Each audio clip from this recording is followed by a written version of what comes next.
How to turn on avoid highways on Google Map. Hey everyone, welcome to the channel.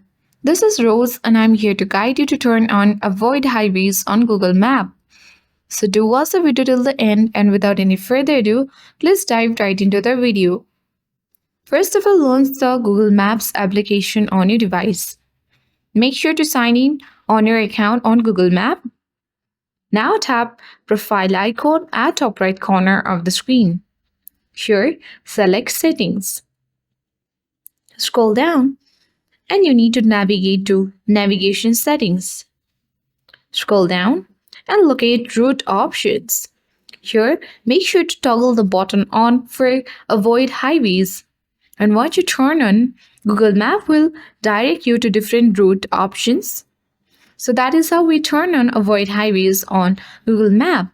I hope this video helped you. If you are new to our channel, hit the like button and subscribe for more tech and tips videos. Thank you for watching and see you in the next video.